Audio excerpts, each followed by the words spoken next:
Si tu veux apprendre comment faire une hélice de bateau, reste avec moi jusqu'au bout du tuto. Alors, déjà, ce qu'il faut comprendre, c'est qu'une hélice de bateau, c'est trois parties qui vont être dupliquées sur un axe de rotation. Ensuite, on va analyser une seule partie. Vous avez un axe central, ensuite qui est divisé par une loupe, et cette loupe vous donne la pale qui suit.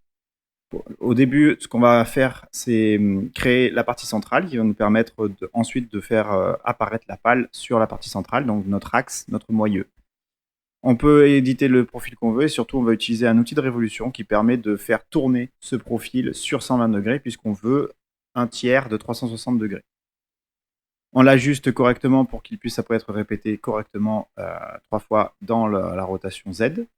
Ensuite, on ajoute un petit peu des segments pour augmenter la définition du maillage et faire justement le déplacement nécessaire pour faire apparaître la pale.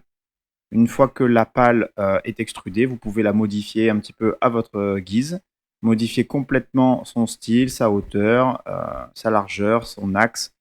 Donc ça, c'est en fonction de votre envie. Évidemment, rajouter une subdivision qui vous permet d'augmenter la qualité du maillage et la définition de l'objet. Puis une rotation qui était prévue 3 fois sur l'axe Z. Et puis ensuite, il faut merge tout ça. Donc on merge tout et puis on supprime les vertices doublons. Ensuite, il faut supprimer quelques vertices pour ensuite recréer les bonnes faces correctement et avoir un maillage correct, plutôt optimal, pour pouvoir retravailler le modèle au cas où, si on a besoin. Ça y est, vous avez fini, vous avez une pale de bateau qui est complètement nickel. Vous pouvez la vérifier, voir qu'elle soit correcte, et puis lui appliquer un matériau, et c'est gagné.